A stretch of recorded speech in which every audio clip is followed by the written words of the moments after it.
Bueno, en general se ha observado un incremento de la demanda proporcional obviamente a los casos.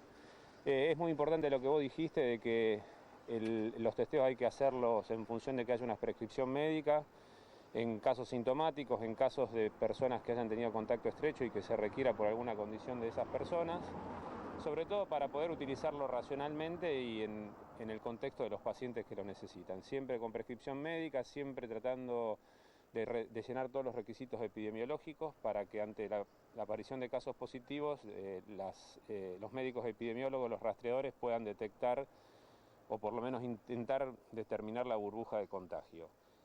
Hay más demanda, se está tratando de organizar, hay muchos laboratorios públicos y privados en la ciudad trabajando, así que bueno, creo que está contenido, no hay una situación de falta de reactivos, o sea, hay provisión de reactivos y bueno, estamos haciendo lo necesario para que el resultado esté lo más pronto posible para poder tomar acciones en ese sentido, ¿no?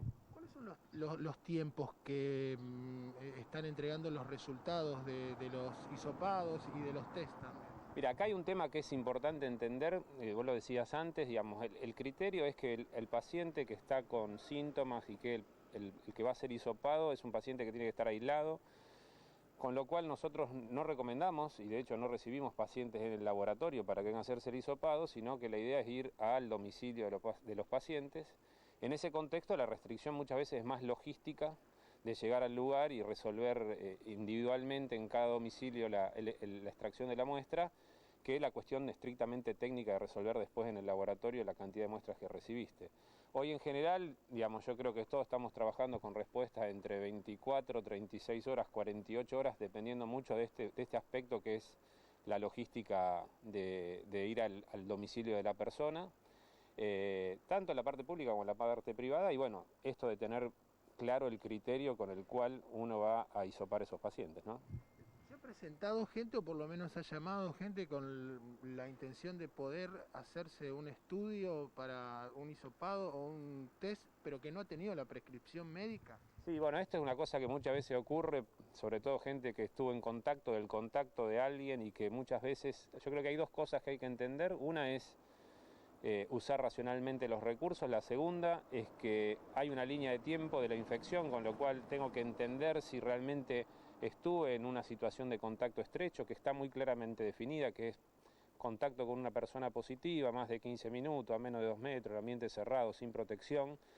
Obviamente la gente tiene una ansiedad lógica vinculada con el miedo que genera esta infección, pero creo que hay que ser prudentes y, digamos, trabajar mucho con el médico para que el médico pueda resolver la situación de la ansiedad que se genera ante estos cuadros y usar el testeo en forma inteligente. Muchas veces se habla de testeo masivo, yo creo que hay que hablar de testeo inteligente. No es cuestión de hacer muchos test, sino hacerlo en el momento correcto y a la persona correcta, y es la forma más eficiente de poder detectar casos, ¿no?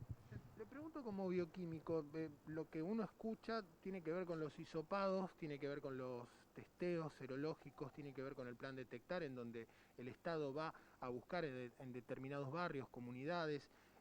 ¿Se puede saber a través de un análisis si uno tuvo COVID-19 y no se dio cuenta? Bueno, para eso existen lo que se llaman los test serológicos. Los test serológicos, a diferencia del hisopado, que es buscar el virus en el material de las fosas nasales, y uno va a buscar directamente el virus, en el test serológico uno lo que busca es el desarrollo de anticuerpos por parte del sistema inmune de la persona infectada. Esto se produce más tardíamente después de la infección, y en general una persona que puede haber tenido el contacto con el virus, haberse infectado sin haberse dado cuenta, siendo una persona asintomática, puede haber desarrollado o desarrolla anticuerpos. Esos anticuerpos se detectan en los test serológicos y podrían demostrar, si uno tiene anticuerpos contra el SARS-CoV-2, que ha tenido una infección asintomática y que la ha resuelto. Es muy poco el tiempo que llevamos en esta pandemia, y me imagino que para los científicos, para los bioquímicos también, este corto tiempo hace que vayan aprendiendo en el camino. Alguien dijo, están escribiendo una obra de teatro arriba del escenario. Sí, yo creo que esto es un poco lo que nos está pasando, vamos aprendiendo en el día a día. Es muy difícil saber situaciones vinculadas, por ejemplo, a las secuelas que puede dejar el virus, si hay o no reinfecciones de pacientes que se hayan curado. Todas estas cosas, digamos, llevamos 6 meses, 7 meses de evolución de esta infección, Creo que es una historia que se está escribiendo, uno está muy atento a las publicaciones científicas, que son las que realmente, con su peso en cantidad de casos y análisis, son las que permiten demostrar estas cosas. Pero bueno, todos los días vamos aprendiendo cosas nuevas, formas nuevas de presentación en comunidades que a lo mejor se pensaba que podían no tener tanto riesgo, como son las poblaciones pediátricas. Todo eso se va escribiendo y tenemos que estar muy atentos de poder ver cómo esto impacta a nuestra cotidianidad en nuestra ciudad, en nuestra región. Una cosa es el resultado del hisopado, esto es lo último, así ya lo dejamos seguir trabajando también, pero el resultado del hisopado, ¿el test serológico tiene un margen de error? El test serológico lo que tiene es un problema vinculado a la línea de tiempo, digamos, recién 7 días después de que uno tiene un hisopado positivo, uno puede empezar a detectar anticuerpos con una sensibilidad relativamente baja. A los 14 días tiene una sensibilidad más alta. Entonces, ¿qué pasa? Si uno no puede utilizar un test serológico como diagnóstico. ¿Por qué? Porque va a estar viendo una película que ya pasó y ya pasó también la oportunidad en que ese paciente contagiara a otro.